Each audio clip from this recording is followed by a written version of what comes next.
अशा पद्धतीने पांढऱ्या शुभ्र आणि खुसखुशीत अशा आपल्या गव्हाच्या कुरड्या तयार झालेल्या आहेत। बघू शकता तुम्ही। त्यासाठी तुम्हाला माझा व्हिडिओ पूर्ण बघावा लागेल। बघा, आपल्या ह्या पांढऱ्या शुभ्र गव्हाच्या कुरड्या तयार झालेल्या आहेत। चला पटापट वेळ न घालवता बघूया। नमस्कार, मी सुषमा धुमाळ सातारी तडका या माझ्या YouTube, Insta आणि Facebook चॅनलमध्ये स्वागत करत आहे। आता वाळवणीचे पदार्थ चालू झालेत। मी त्यातलाच तुम्हाला एक ज्वारीचे पापड दाखवले। मग आज मी तुम्हाला 1 किलोच्या गव्हापासून पांढऱ्या शुभ्र अशा बनणाऱ्या कुरड्या दाखवणार आहे। गहू कसा घ्यायचा आणि कशा पद्धतीने भिजवून स्टेप बाय स्टेप मी ह्याच्यामध्ये सांगितलेले आहे। त्यामुळे व्हिडिओ स्किप करू नका, शेवटपर्यंत बघा। तर चला बघूया आपण गव्हाच्या कुरड्यासाठी काय काय लागतं। आज आपण गव्हाची कुरडई करतोय। त्यासाठी मी इथं असा 1 किलो गहू घेतलाय। असा जाडसर गहू आहे आणि हा गहू आपल्याला आहे ना 1 ते 2 वेळा स्वच्छ पाण्याने धुवून घ्यायचा आहे आणि आपल्याला हा 3 दिवस भिजत ठेवायचा आहे। बघा, पहिल्यात अगोदर मी पाणी टाकून स्वच्छ चोळून हा गहू धुवून घेणार आहे। त्याच्यामधला कचरा वगैरे असेल तो सर्व निघून जाईल। बघा, 1 वेळा झालं। आता आपण पाणी भरून ठेवूया त्याला। 2 वेळा असं मी धुवून घेतलाय स्वच्छ आणि आता पाणी भरून आपल्याला 3 दिवस आपल्याला ही प्रोसेस करायची। पाणी काढायचं, दुसऱ्या दिवशी परत स्वच्छ भरून ठेवायचं। आता हा पहिला दिवस आहे, तर पाणी आपण भरून झाकून ठेवूया एक अख्खी रात्रभर आणि दुसऱ्या दिवशी आपल्याला ते पाणी परत बदलायचंय। बघा, हा पहिला दिवस आहे, तर हे झाकून ठेवूया रात्रभर। आता दुसऱ्या दिवशी बघा, मी धुवून घेतलंय स्वच्छ हा गहू आणि आता परत त्याच्यामध्ये पाणी टाकून परत 1 दिवसासाठी ठेवूया। बघू शकता, पाणी टाकून ठेवते।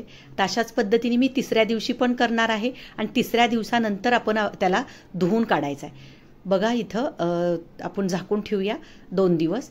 आता तिसरा दिवस उजडलेला आहे आपला आणि हे पाणी काढून घेऊया, स्वच्छ धुवून घेऊया आणि आता आपल्याला आज वाटून घ्यायचंय। बघू शकता, गहू फुगलाय आणि दाबलं की त्यातनं चीक निघतोय। अशा पद्धतीने तो फुगला गेला पाहिजे।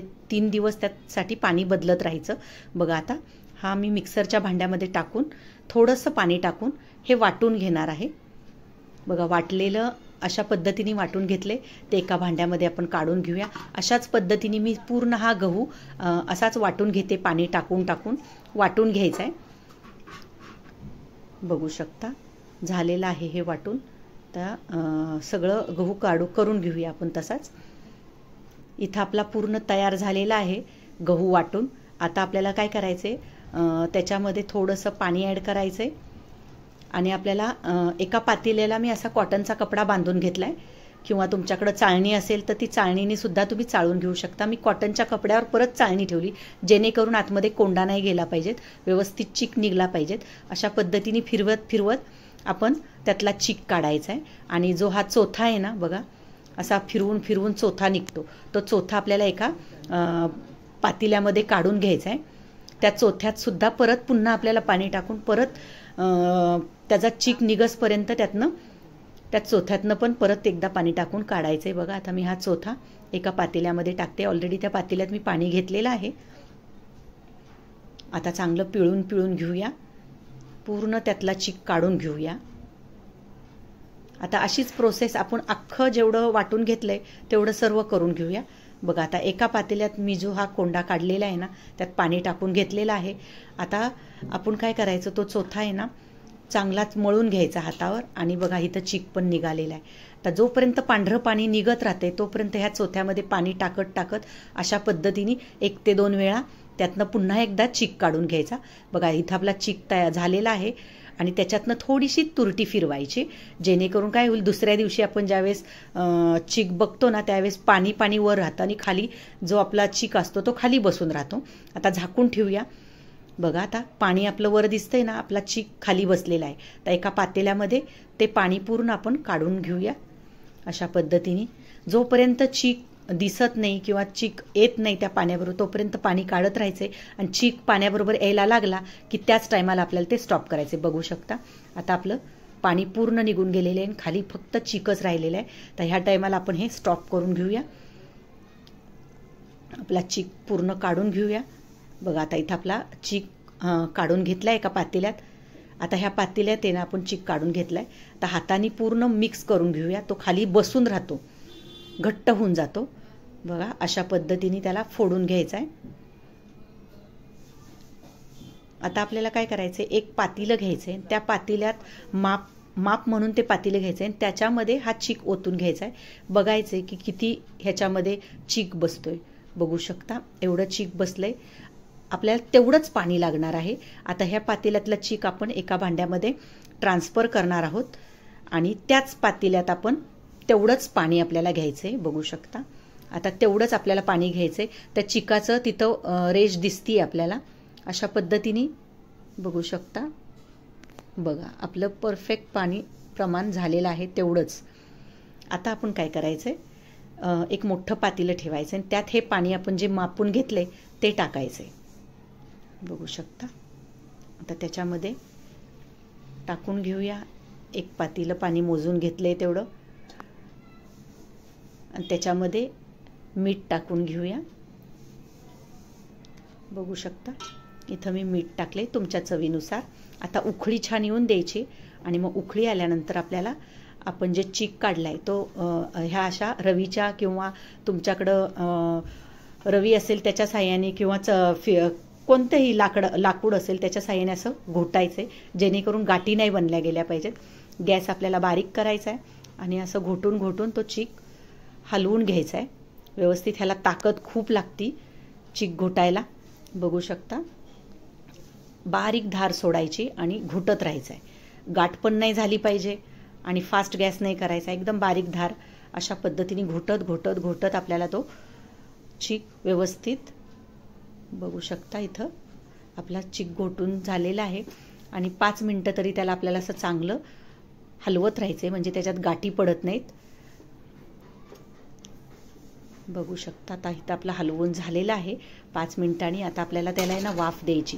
त्यासाठी काय करायचं, हे लागलेलं सगळं चीक शिजवायला ठेवायचं आहे. हे साईडचं सगळं काढून घ्यायचं व्यवस्थित म्हणजे चीक शिजताना सर्व बाजूनी व्यवस्थित शिजला जातो. तर पाण्याचा हात लावून व्यवस्थित असं दाबून दाबून घेऊया आणि त्याच्यावर झाकण लावून आपल्याला 10 मिनिटासाठी मीडियम गॅसवर छान शिजवून घ्यायचा आहे. हा चीक शिजलाय का नाही पुन्हा एकदा बघायचा.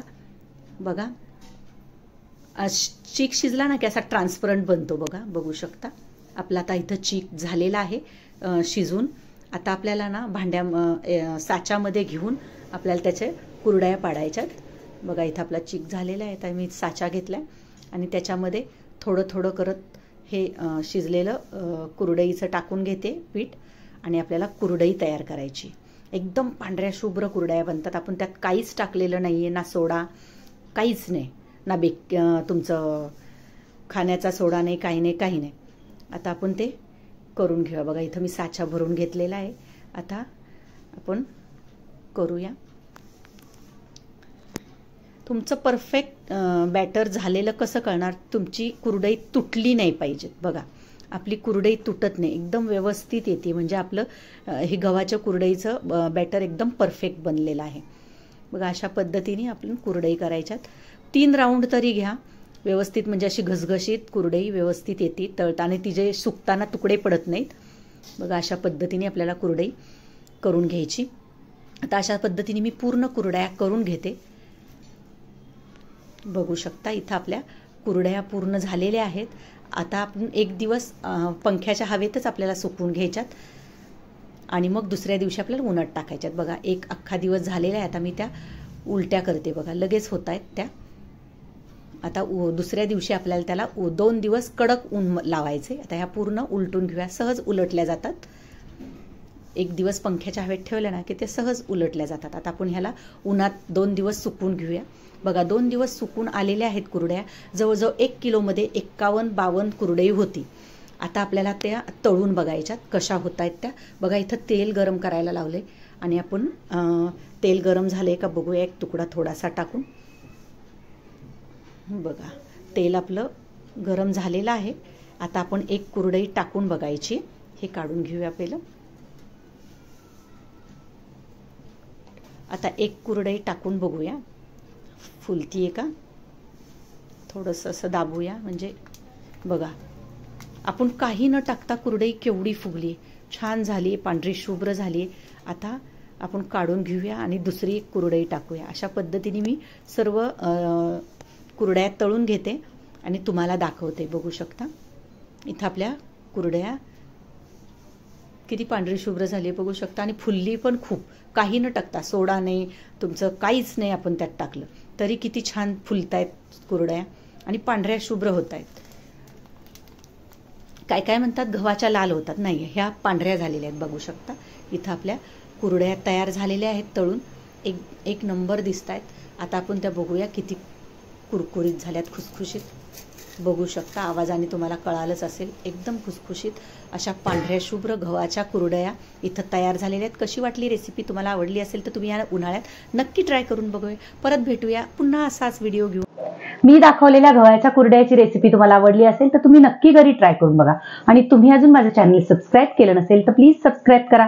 माझ्या चॅनलला लाईक करा, शेअर करा, सबस्क्राईब करा. धन्यवाद.